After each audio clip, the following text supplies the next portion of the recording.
एक गांव में एक व्यापारी रहता था। उसकी एक खूबसूरत बेटी थी। एक बार उसे व्यापारी पर बहुत ज्यादा कर्ज हो गया था और जिस आदमी से उसे व्यापारी ने कर्ज लिया था वो उसी गांव का था और बहुत ही घटिया आदमी था। तो व्यापारी उस आदमी का कर्ज चुका नहीं पा रहा था।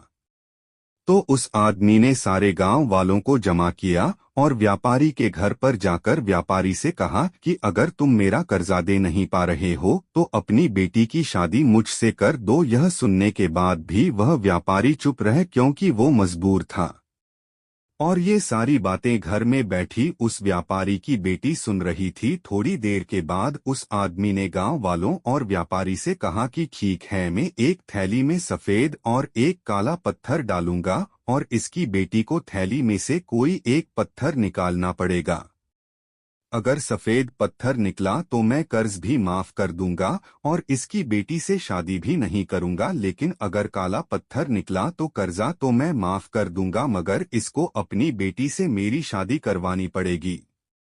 व्यापारी की लड़की इस बात के लिए राजी हो गई और सारे गांव वाली भी। उस आदमी ने थैली के अंदर सबके सामने दो पत्थर डाले, लेकिन बड़े ही चालाकी से उस आदमी ने दोनों ही पत्थर उस थैली में काले डाले थे।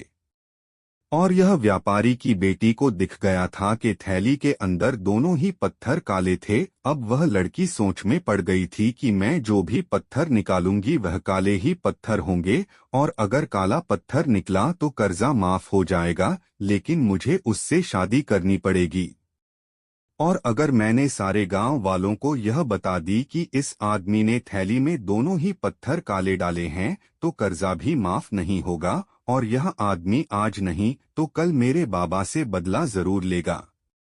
लड़की यह सोच ही रही थी कि लड़की को तभी थैली से पत्थर निकालने को कहा गया। लड़की ने थैली में हाथ डाला और एक पत्थर बाहर निकाला और बिना किसी को बताए उस पत्थर को जमीन पर गिरा दिया। और जमीन पर गिरने के बाद वह पत्थर दूसरे पत्थरों में मिल गया। तभी लड़की ने सबसे कहा कि अब कैसे पता चलेगा कि मैंने जो पत्थर निकला था वह सफेद था या काला था। लड़की ने कहा थैली में जो दूसरा पत्थर है उसे देखो, अगर थैली में सफेद पत्थर है तो मैंने काला पत्थर निकला था और अगर थैली में काला पत्थर है तो मैंने सफेद पत्थर निकला था।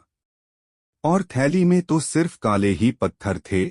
और सभी गांव वालों ने यह समझ लिया कि लड़की ने जो पत्थर निकला था वह सफेद था, इसलिए व्यापारी का कर्ज भी माफ हो गया और उसकी बेटी को उस आदमी से शादी भी नहीं करनी पड़ी। जिंदगी में इंसान कई बार मजबूर हो जाता है और उसके सामने जो हालत होती है उसे उसी के हिसाब से चलना पड़ता है। इस कहानी से हमें यह सीख मिलती है, जब भी आप मजबूर हो जाओ और मजबूरी में आपका कोई फायदा उठाना चाहता हो, दो इनोसेंट मत बनो बल्कि अपने दिमाग का इस्तेमाल करो। जितने इनोसेंट बनने की कोशिश करोगे लोग उतना ज्यादा आपको चीट करेंगे।